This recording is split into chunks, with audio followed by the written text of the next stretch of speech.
ਉਹ ਕਿਸੇ ਦੇ ਨਾਲ ਹੋਵੇ ਨਾ ਉਹਨੂੰ ਉਹਦਾ ਹੀ ਪਤਾ ਹੁੰਦਾ। ਜਿਵੇਂ ਕਿ ਇੱਕ ਪਿਆਸੇ ਨੂੰ ਪਾਣੀ ਦੀ ਕਦਰ ਦਾ ਪਤਾ ਹੁੰਦਾ, ਭੁੱਖੇ ਨੂੰ ਰੋਟੀ ਦੀ ਕਦਰ ਦਾ ਪਤਾ ਹੁੰਦਾ ਵੇ, ਜਿਹੜਾ ਦੁਖੀ ਬੰਦਾ ਹੋਵੇ ਉਹਨੂੰ ਦੁਖੀ ਦਾ ਪਤਾ ਹੁੰਦਾ ਵੇ, ਜਿਹੜਾ ਬਿਮਾਰ ਹੋਵੇ ਉਹਨੂੰ ਬਿਮਾਰੀ ਦਾ ਪਤਾ ਹੁੰਦਾ ਵੇ ਵੀ ਇਹਨਾਂ ਚੀਜ਼ਾਂ ਦੇ ਵਿੱਚ ਇਨਸਾਨ ਨੂੰ ਕੀ ਤਕਲੀਫਾਂ ਹੁੰਦੀਆਂ ਨੇ। ਦੂਸਰੇ ਬੰਦੇ ਨੂੰ ਕੋਈ ਪਤਾ ਨਹੀਂ ਹੁੰਦਾ। ਅਗਰ ਇਨਸਾਨ ਹੋਵੇ ਨਾ, ਇਨਸਾਨੀਅਤ ਹੋਵੇ ਤੇ ਫਿਰ ਮਹਿਸੂਸ ਕਰ ਸਕਦਾ ਵੇ ਜ਼ਰੂਰ ਵੀ ਇਹਨੂੰ ਆਹ ਤਕਲੀਫ ਹੈ। ਤੇ ਗੱਲ ਇਹ ਵੀ ਜਦੋਂ ਬੰਦੇ ਦਾ ਵਕਤ ਜਾਗਦਾ ਨਾ ਉਦੋਂ ਕੋਈ ਦੇਰ ਨਹੀਂ ਲੱਗਦੀ। ਇੱਕ ਸਿਰਫ ਸਕਿੰਟ ਦਾ ਖੇਡ ਹੁੰਦਾ ਵੇ। ਕਿਸੇ ਵਕਤ ਵੀ ਅੱਲਾ ਉਹਦੀ ਦਿਲ ਦੀ ਦੁਆ ਕਬੂਲ ਕਰ ਲੈਂਦਾ ਵੇ। ਜਦੋਂ ਢਿੱਡੋਂ ਹਾਂ ਉੱਠਦੀ ਹੈ ਨਾ ਉਦੋਂ ਕਬੂਲ ਉਹਦੀ ਹੋ ਹੀ ਜਾਂਦੀ ਹੈ। ਦੋ ਭਰਾ ਸਨ, ਇੱਕ ਭਰਾ ਬਹੁਤ ਜ਼ਿਆਦਾ ਅਮੀਰ ਹੋ ਗਿਆ ਤੇ ਦੂਸਰਾ ਭਰਾ ਜਿਹੜਾ ਸੀ ਨਾ ਉਹ ਥੋੜਾ ਜਿਹਾ ਸਿੱਧਾ ਸਾਦਾ ਸੀ। ਉਹਨੇ ਨਾ ਉਹਨੂੰ ਘਰੋਂ ਕੱਢ ਦਿੱਤਾ। ਵਿਚਾਰਾ ਗਰੀਬ ਸੀ, ਧੱਕੇ ਠੇਡੇ ਖਾਂਦਾ ਰਿਹਾ। ਕਿਤੋਂ ਸੁੱਕੀ ਮਿੱਸੀ ਰੋਟੀ ਲੱਭਣੀ ਤੇ ਖਾ ਲੈਣੀ। ਵੱਡੇ ਭਰਾ ਨੇ ਆਪਣੇ ਨਿਆਣਿਆਂ ਦੇ ਵਿਆਹ ਰੱਖ ਲਏ। ਉਹਨੇ ਸੋਚਿਆ ਵੀ ਯਾਰ ਨਾ ਜਿੱਦਣ ਇਹ ਵਿਆਹ ਕਰੇ ਤਾਂ ਮੇਰਾ ਭਰਾ ਉਸ ਦਿਨ ਰੱਜ ਕੇ ਰੋਟੀ ਖਾਵਾਂ ਤਾਂ ਜ਼ਰਾ ਚੰਗੀ ਰੋਟੀ ਮਿਲੇਦੀ ਮੈਨੂੰ ਖਾਣ ਨੂੰ। ਉਹ ਵਿਚਾਰਾ ਐਸੇ ਜਦੋਂ ਜੇ ਸੋਚ 'ਚ ਲੱਗਾ ਰਿਹਾ, ਉਹ ਜਿਸ ਦਿਨ ਵਿਆਹ ਸੀ ਨਾ ਤਾਂ ਸਾਰਾ ਉਹਨੇ ਇਲਾਕਾ ਬਸਤੀ ਜੋ ਵੀ ਪਿੰਡ ਸੀ ਸਭ ਕੁਝ ਸੱਦ ਲਏ ਤੇ ਉਹਨੂੰ ਭਰਾ ਨੂੰ ਨਾ ਉਹਨੇ ਯਾਦ ਕੀਤਾ ਨਾ ਸੱਦਿਆ। ਭਰਾ ਦੇ ਢਿੱਡ 'ਚੋਂ ਹਾਂ ਨਿਕਲੀ ਅੱਲਾ ਵਾਸਤੇ ਵੀ ਰੱਬਾ ਮੈਂ ਇਸੇ ਤਰ੍ਹਾਂ ਦਾ ਹੀ ਸਾਂ, ਮੈਨੂੰ ਅੱਜ ਵੀ ਰੋਟੀ ਨਹੀਂ ਖਾਣ ਨੂੰ ਲੱਭੀ। ਉਹ ਜਦੋਂ ਪੀਣ ਲੱਗਾ ਨਾ ਪਾਣੀ ਘੜੇ 'ਚੋਂ ਪਾ ਕੇ ਤੇ ਉਹ ਛੰਨੇ ਦੇ ਵਿੱਚੋਂ ਆਵਾਜ਼ ਆਈ ਵੀ ਜਾ ਤੇਰਾ ਫਲਾਣੇ ਜੰਗਲ ਦੇ ਵਿੱਚ ਬਖਤ ਹੀ ਇੱਕ ਬਜ਼ੁਰਗ ਰਹਿੰਦਾ, ਉਹਦੇ ਤੇਰਾ ਬਖਤ ਅੱਜ ਜਾਗ ਪਿਆ ਵੇ ਤੇ ਉਹਦੇ ਕੋਲ ਚਲਾ ਜਾ, ਜਾ ਤੇਰਾ ਬਖਤ ਜਗਾ ਦੇ ਦਾ ਅੱਜ। ਉਹ ਆਵਾਜ਼ ਸੁਣੀ ਤੇ ਟੁਰ ਪਿਆ। ਹੁਣ ਟੁਰਿਆ ਜਾ ਰਿਹਾ ਤੇ ਜਦੋਂ ਪਿੰਡ 'ਚ ਆਪਣੀ ਬਸਤੀ 'ਚੋਂ ਬਾਹਰ ਨਿਕਲਿਆ ਨਾ ਤੇ ਅੱਗੇ ਇੱਕ ਬੰਦਾ ਖੂਹ ਚਲਾ ਰਿਹਾ ਸੀ ਢੱਗਿਆਂ ਨਾਲ। ਉਹਨੇ ਆਖਿਆ ਕਿੱਧਰ ਜਾ ਰਿਹਾ ਮੈਂ? ਆਂਦਾ ਯਾਰ ਮੈਂ ਨਾ ਜਾ ਰਿਹਾ, ਮੇਰਾ ਬਖਤ ਜਾਗ ਪਿਆ ਵੇ ਤੇ ਮੈਨੂੰ ਇਸ ਤਰ੍ਹਾਂ ਗਾਇਬ ਦੀ ਆਵਾਜ਼ ਆਈ ਵੀ ਫਲਾਣੇ ਜੰਗਲ ਦੇ ਵਿੱਚ ਤੇਰਾ ਇੱਕ ਬਜ਼ੁਰਗ ਹੈ ਤੇ ਉਹ ਤੇਰਾ ਬਖਤ ਅੱਜ ਜਗਾ ਦੇਣਾ, ਉਹਨੇ ਜਾ ਉਹਦੇ ਕੋਲ ਚਲਾ ਜਾ।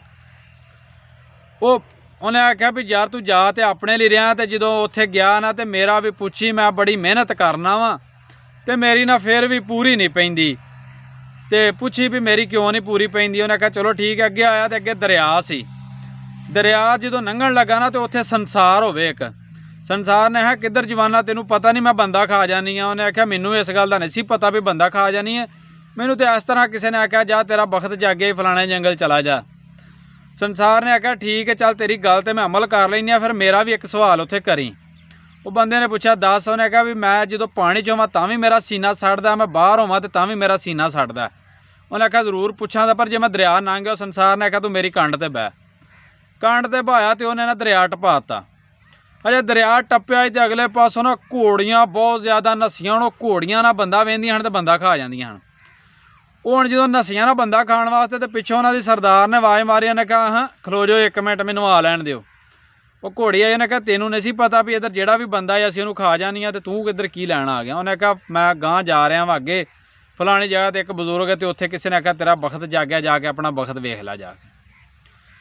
ਉਹ ਘੋੜੀ ਨੇ ਆਖਿਆ ਠੀਕ ਹੈ ਤੇਰੀ ਗੱਲ ਅਸੀਂ ਮੰਨ ਲੈਂਦੇ ਹਾਂ, ਪਰ ਜੇ ਸਾਡਾ ਵੀ ਇੱਕ ਸਵਾਲ ਕਰੇ ਤਾਂ ਅਸੀਂ ਤੈਨੂੰ ਛੱਡ ਦੇਣੀ। ਉਹਨੇ ਕਿਹਾ ਦੱਸੋ ਜੀ। ਉਹਨੇ ਕਿਹਾ ਸਾਡੀ ਨਾ ਕੰਡ ਸੜਦੀ ਰਹਿੰਦੀ ਹੈ ਹਮੇਸ਼ਾ ਹੀ ਤੇ ਸਾਡਾ ਪੁੱਛੀ। ਉਹਨੇ ਕਿਹਾ ਚਲੋ ਠੀਕ ਹੈ। ਉਹ ਟੁਰਿਆ ਗਿਆ ਆਪਣੇ ਬਖਤ ਕੋਲ ਗਿਆ। ਜਾ ਕੇ ਉਹਨੇ ਨਾ ਪਹਿਲਾ ਸਵਾਲ ਉਹਨੂੰ ਦੱਸਿਆ ਵੀ ਮੈਨੂੰ ਇਸ ਤਰ੍ਹਾਂ ਦਾ ਇੱਕ ਬੰਦਾ ਖੂਹ ਵਾਹ ਰਿਹਾ ਸੀ ਤੇ ਉਹਨੇ ਆਖਿਆ ਵੀ ਮੇਰਾ ਪੁੱਛੀ ਉਹਨੂੰ। ਉਹਨੇ ਆਖਿਆ ਬਖਤ ਨੇ ਅੱਗੋਂ ਉਹਨੇ ਜਵਾਬ ਦਿੱਤਾ ਵੀ ਉਹ ਜਿਹੜਾ ਖੂਹ ਵਾਹ ਰਿਹਾ ਸੀ ਨਾ ਉਹਦੀ ਪੂਰੀ ਤਾਂ ਨਹੀਂ ਪੈਂਦੀ, ਉਹਦੇ ਘਰ ਜਵਾਨ ਧੀ ਏ, ਉਹਨੂੰ ਆਖਿਆ ਉਹਦੀ ਸ਼ਾਦੀ ਕਰ ਦੇਵੇ ਤੇ ਤੇਰੀ ਪੂਰੀ ਪੈਣ ਲੱਗ ਪਏ ਦੀ ਤੂੰ ਖੁਸ਼ਹਾਲ ਹੋ ਜਾਂਦਾ, ਤੇਰਾ ਪੈਸਾ ਧੇਲਾ ਜਮ੍ਹਾਂ ਹੋਣ ਲੱਗ ਪਿਆ, ਤੂੰ ਤਰੱਕੀ ਕਰ ਜਾਏਗਾ। ਉਹਨੇ ਆਖਿਆ ਅੱਛਾ। ਉਹਨੇ ਆਖਿਆ ਅੱਗੇ ਸੰਸਾਰ ਆਈ ਇਸ ਤਰ੍ਹਾਂ, ਉਹਨੇ ਮੈਨੂੰ ਆਹ ਗੱਲ ਦੱਸੀ ਮੇਰਾ ਸੀਨਾ ਸੜਦਾ। ਔਰ ਬਖਤ ਉਹਦੇ ਨੇ ਆਖਿਆ ਵੀ ਉਹਨੂੰ ਆਖੀ ਉਹਦੇ ਅੰਦਰ 2 ਲਾਲ ਨੇ 7 ਬਾਦਸ਼ਾਹੀਆਂ ਦਾ ਖਜ਼ਾਨਾ ਉਹਦੇ ਸੀਨੇ ਦੇ ਵਿੱਚ, ਉਹ 2 ਲਾਲ ਗਲਾਚ ਕੇ ਬਾਹਰ ਕੱਢ ਦੇਵੇ ਤੇ ਉਹਦਾ ਸੀਨਾ ਸੜਨੋਂ ਹਟ ਜਾਏਦਾ। ਉਹਨੇ ਆਖਿਆ ਅੱਛਾ। ਤੇ ਅੱਗੇ ਉਹਨੇ ਕਿਹਾ ਘੋੜੀਆਂ ਆਈਆਂ ਸਨ ਤੇ ਉਹਨਾਂ ਨੇ ਆਖਿਆ ਸਾਡੀ ਕੰਡ ਸੜਦੀ, ਅਸੀਂ ਧੁੱਪੇ ਹੋਈਏ ਤਾਂ ਵੀ ਸੜਦੀ, ਛਾਵੇਂ ਹੋਈਏ ਤਾਂ ਵੀ ਸੜਦੀ ਹੈ। ਉਹਦੇ ਬਖਤ ਨੇ ਜਵਾਬ ਦਿੱਤਾ। ਉਹਨੇ ਆਖਿਆ ਵੀ ਉਹਨੂੰ ਆਖੀ ਘੋੜੀ ਦੇ ਉੱਤੇ ਇਨਸਾਨ ਸਫ਼ਰ ਕਰਦਾ ਵੇ, ਤੁਹਾਡੀ ਕੰਡ ਤੇ ਕਦੀ ਕੋਈ ਇਨਸਾਨ ਨਹੀਂ ਬੈਠਾ, ਅਗਰ ਤੁਹਾਡੀ ਕੰਡ ਤੇ ਇਨਸਾਨ ਸਫ਼ਰ ਕਰਨਾ ਸ਼ੁਰੂ ਕਰ ਦੇ ਤੇ ਤੁਹਾਡੀ ਕੰਡ ਵੀ ਸੜਨੋਂ ਹਟ ਜੇਦੀ। ਉਹ ਜਵਾਨ ਟੁਰ ਪਿਆ। ਨਹੀਂ ਸੁਣ ਕੇ ਕਿਹਾ ਜਾ ਚਲਾ ਜਾ ਤੇਰਾ ਬਖਤ ਉੱਠ ਪਿਆ ਅੱਜ। ਜਦੋਂ ਆਇਆ ਘੋੜੀਆਂ ਅੱਗੇ ਖਲੋਤੀਆਂ ਹਨ। ਘੋੜੀਆਂ ਪੁੱਛਿਆ ਹਾਂ ਵੀ। ਉਹਨੇ ਆਖਿਆ ਵੀ ਗੱਲ ਹੈ ਵੀ ਤੁਹਾਡੇ ਤੇ ਇਨਸਾਨ ਸਫ਼ਰ ਕਰੇ ਤੇ ਤੁਹਾਡੀ ਕੰਡ ਸੜਨੋਂ ਹਟ ਜੇਦੀ। ਉਹ ਜਿਹੜੀ ਸਰਦਾਰ ਘੋੜੀ ਸੀ ਉਹਨੇ ਆਖਿਆ ਸੀ ਬਹਿ ਮੇਰੀ ਕੰਡ ਤੇ। ਕੰਡ ਤੇ ਬੈਠਾ। ਜਿਹੜੀ ਕੋਈ 1000 ਘੋੜੀ ਕੋਈ 900 ਘੋੜੀ ਸੀ ਨਾਲ ਟੁਰ ਪਈ ਉਹਦੇ, ਸਾਰਾ ਕਾਫਲਾ ਘੋੜੀਆਂ ਦਾ। ਜਦੋਂ ਦਰਿਆ ਤੇ ਆਏ ਤਾਂ ਅੱਗੇ ਸੰਸਾਰ ਬੈਠਾ ਸੀ। ਉਹਨੇ ਕਿਹਾ ਹਾਂ ਵੀ ਜਵਾਨਾ ਮੇਰੀ ਗੱਲ ਦੱਸ। ਉਹਨੇ ਆਖਿਆ ਗੱਲ ਇਹ ਵੀ ਉਹ ਨਾ ਮੈਨੂੰ ਉਹਨੇ ਦੱਸਿਆ ਤੇਰੇ ਸੀਨੇ 'ਚ 2 ਲਾਲ ਨੇ, ਉਹ ਲਾਲ ਬਾਹਰ ਕੱਢ ਦੇ ਤੇ ਤੇਰਾ ਸੀਨਾ ਸੜਨੋਂ ਹਟ ਜਾਏਦਾ। ਸੰਸਾਰ ਨੇ ਗਲੱਛੇ, ਉਹ ਦੋਵੇਂ ਲਾਲ ਬਾਹਰ ਆ ਗਏ ਤੇ ਉਹਨੇ ਦੋਵੇਂ ਸੰਸਾਰ ਨੇ ਆਖਿਆ ਚੁੱਕ ਲਾ। ਉਹਨੇ ਚੁੱਕ ਕੇ ਆਪਣੀਆਂ ਡੱਬਾਂ 'ਚ ਪਾ ਲਏ। 7 ਬਾਦਸ਼ਾਹੀਆਂ ਦਾ ਖਜ਼ਾਨਾ ਉਹਦੇ ਕੋਲ ਹੋ ਗਿਆ, 1000 ਘੋੜੀ ਉਹਦੇ ਨਾਲ ਸੀ, ਉਹਨੇ ਮਾਰੀ ਅੱਡੀ ਤੇ ਦਰਿਆ ਲੰਘ ਗਿਆ। ਅੱਗੇ ਗਿਆ ਤੇ ਅੱਗੇ ਉਹ ਜਵਾਨ ਖੂਹ ਪਿਆ ਵਾਵੇ, ਉਹਨੇ ਜਾ ਕੇ ਦੱਸਿਆ ਵੀ ਗੱਲ ਹੈ ਵੀ ਮੇਰੇ ਬਖਤ ਨੇ ਆਖਿਆ ਤੇਰੇ ਘਰ ਜਵਾਨ ਧੀ ਏ, ਜੇ ਤੂੰ ਉਹਦੀ ਸ਼ਾਦੀ ਕਰ ਦੇਵੇਂ ਨਾ ਤੇ ਤੇਰੇ ਜਿਹੜਾ ਨਾ ਨਸੀਬ ਖੁੱਲ ਜੇ ਦਾ ਤੂੰ ਤਰੱਕੀ ਕਰਨ ਲੱਗ ਪੈਂਦਾ। ਉਹ ਬੰਦਾ ਪਰੇਸ਼ਾਨ ਹੋ ਗਿਆ। ਗੱਲ ਇਹ ਵੀ ਪਰੇਸ਼ਾਨ ਕਿਸੇ ਦਾ ਦੁੱਖ ਉਹ ਹੀ ਸਮਝਦਾ ਵੇ ਵੀ ਜਿਹਨੂੰ ਖੁਦ ਨੂੰ ਲੱਗਾ ਹੋਵੇ ਦੁੱਖ। ਉਹਨੇ ਆਖਿਆ ਯਾਰ ਅੱਜ ਕੱਲ੍ਹ ਨਾ ਜਹੇਜ਼ ਦੀ ਬੜੀ ਲਾਹਨਤ ਪਈ ਹੈ ਤੇ ਜਹੇਜ਼ ਵਾਸਤੇ ਮੇਰੇ ਕੋਲ ਕੋਈ ਸ਼ੈ ਕੋਈ ਨਹੀਂ, ਮੈਂ ਇਸ ਤੋਂ ਕਰਕੇ ਆਪਣੀ ਧੀ ਦੀ ਸ਼ਾਦੀ ਨਹੀਂ ਕਰ ਸਕਿਆ। ਇਹ ਮਾਸ਼ਰੇ 'ਚ ਜਿਹੜੀ ਜਹੇਜ਼ ਵਾਲੀ ਲਾਹਨਤ ਹੈ ਨਾ ਬਹੁਤ ਤਰੱਕੀ ਕਰ ਰਹੀ ਹੈ। ਇਹ ਅੱਜ ਕੱਲ੍ਹ ਦੇ ਜਿਹੜੇ ਨੌਜਵਾਨ ਨੇ ਨਾ, ਜਿਹੜੇ ਸਮਝਦਾਰ ਬੰਦੇ ਨੇ, ਅਕਲਮੰਦ, ਇਹ ਉਹ ਹੀ ਇਹਨੂੰ ਰੋਕ ਸਕਦੇ ਨੇ। ਦੂਸਰੇ ਬੰਦੇ ਦੇ ਵਾਸ ਦਾ ਕੰਮ ਨਹੀਂ ਹੋਣ ਤੇ ਐਡੀ ਲਾਹਨਤ ਤਰੱਕੀ ਕਰ ਗਈ ਕਿ ਰਿਸ਼ਤਾ ਕਰਨ ਤੋਂ ਪਹਿਲੋਂ ਲੋਕ ਪੁੱਛਦੇ ਨੇ ਵੀ ਇਹਨਾਂ ਦੇਣਾ ਕੀ ਹੈ ਦਾਜ ਦੇ ਵਿੱਚ। ਮੈਂ ਨਾ ਕੋਈ ਆਪਣੀ ਧੀ ਦੇ ਦਿੰਦਾ ਨਾ ਤੇ ਇਸ ਤੋਂ ਵੱਡੀ ਨਿਆਮਤ ਕੋਈ ਚੀਜ਼ ਨਹੀਂ ਤੁਹਾਡੇ ਵਾਸਤੇ। ਅਗਰ ਜਹੇਜ਼ ਦੇਣਾ ਜ਼ਰੂਰੀ ਹੁੰਦਾ ਨਾ ਤੇ ਮੇਰਾ ਨਬੀ ਜਿਹੜਾ ਸੀ ਨਾ ਉਸ ਤੋਂ ਵੱਧ ਕੇ ਕੋਈ ਬੰਦਾ ਨਹੀਂ ਸੀ ਜਹੇਜ਼ ਦੇ ਸਕਦਾ।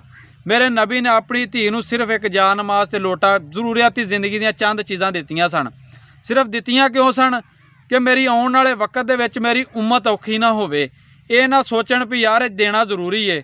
ਮੇਰੇ ਨਬੀ ਨੇ ਤਾਂ ਨਹੀਂ ਸੀ ਦਿੱਤਾ, ਹਾਲਾਂਕਿ ਉਹ ਤਾਂ ਕੁੱਲ ਕਾਇਨਾਤ ਦੇ ਮਾਲਕ ਸਨ, ਉਹ ਤਾਂ ਜੋ ਚਾਹੁੰਦੇ ਦੇ ਸਕਦੇ ਸਨ। ਲੇਕਿਨ ਸਾਡਾ ਜਾਹਲਪਨ ਹੈ ਅੱਜ ਵੀ ਅਸੀਂ ਜਹੇਜ਼ ਪਿੱਛੇ ਇਸ ਤਰ੍ਹਾਂ ਦੌੜ ਰਹੇ ਹਾਂ ਵੀ ਅਗਰ ਇਹ ਲੈ ਲਿਆ ਤਾਂ ਅਸੀਂ ਪਤਾ ਨਹੀਂ ਕੀ ਕਰ ਜਾਣਾ ਵੇ। ਹਾਲਾਂਕਿ ਇਹਦੇ ਨਾਲ ਪੂਰੀ ਕੋਈ ਨਹੀਂ ਪੈਂਦੀ। ਜਦੋਂ ਅੱਲਾਹ ਪਾਕ ਤੁਹਾਨੂੰ ਆਪ ਦਿੰਦਾ ਨਾ ਪੂਰੀ ਤੁਹਾਡੀ ਉਦੋਂ ਹੀ ਪੈਣੀ ਹੈ, ਜਹੇਜ਼ 'ਚ ਪੂਰੀ ਨਹੀਂ ਜੇ ਪੈਣੀ ਤੁਹਾਡੀ। ਅੱਛਾ, ਉਹ ਬੰਦੇ ਨੇ ਆਪਣਾ ਦੁੱਖ ਜ਼ਾਹਰ ਕੀਤਾ। ਉਹਨੇ ਆਖਿਆ ਵੀ ਜੇ ਮੈਂ ਤੈਨੂੰ ਰਿਸ਼ਤਾ ਦੇ ਦਿਆਂ ਤੇ ਉਹਨੇ ਆਖਿਆ ਵੀ ਮੈਂ ਜ਼ਰੂਰ ਕਰਾਂਗਾ, ਲੇਕਿਨ ਮੈਨੂੰ ਜਹੇਜ਼ ਦੀ ਵੀ ਕੋਈ ਜ਼ਰੂਰਤ ਨਹੀਂ ਅਗਰ ਤੂੰ ਮੈਨੂੰ ਦੇ ਰਿਹਾ। ਉਹਨੇ ਮੌਲਵੀ ਸੱਦਿਆ, ਆਪਣੇ ਘਰ ਲੈ ਗਿਆ, ਨਿਕਾਹ ਕੀਤਾ, ਉਹਨੂੰ ਆਪਣੀ ਬੇਟੀ ਦੇ ਕੇ ਤੇ ਰੁਖਸਤ ਕਰ ਦਿੱਤਾ। ਉਹਨੇ ਘੋੜੀ ਤੇ ਬਾਇਆ ਤੇ ਲੈ ਕੇ ਆਪਣੇ ਘਰ ਆ ਗਿਆ। ਗੱਲ ਇਹ ਵੀ ਉਹ ਜਦੋਂ 7 ਬਾਦਸ਼ਾਹੀਆਂ ਦਾ ਖਜ਼ਾਨਾ ਸੀ ਉਹਨੇ ਇੱਕ ਲਾਲ ਵੇਚਿਆ, ਪੈਸਾ ਧੇਲਾ ਲਿਆ, ਆਪਣੀ ਤਰੱਕੀ ਕਰਨ ਲੱਗ ਪਿਆ ਬਹੁਤ ਜ਼ਿਆਦਾ। ਉਹ ਦਿਨਾਂ ਦੇ ਵਿੱਚ ਹੀ ਆਪਣੇ ਭਰਾ ਤੋਂ ਵੀ ਬਹੁਤ ਜ਼ਿਆਦਾ ਅਮੀਰ ਆਦਮੀ ਬਣ ਗਿਆ ਸੀ। ਗੱਲ ਇਹ ਜਦੋਂ ਬਖਤ ਇਨਸਾਨ ਦਾ ਜਾਗਦਾ ਨਾ ਉਦੋਂ ਅੱਲਾ ਵੈਸੇ ਹੀ ਜਗਾ ਦਿੰਦਾ। ਜਹੇਜ਼ ਲੈਣ ਨਾਲ ਬਖਤ ਨਹੀਂ ਜਾਗਦੇ ਹੁੰਦੇ, ਬਲਕਿ ਬਖਤ ਸੌਂਦੇ ਨੇ ਜਹੇਜ਼ ਲੈਣ ਨਾਲ। ਇਸ ਲਾਹਨਤ ਤੋਂ ਅੱਜ ਦੇ ਨੌਜਵਾਨ ਜਿਹੜੇ ਨਾ, ਇਹ ਤੁਸੀਂ ਪਰਹੇਜ਼ ਕਰੋ ਤੇ ਇਹਦੇ ਤੋਂ ਬਚੋ ਜਿੰਨਾ ਬਚ ਸਕਦੇ ਹੋ।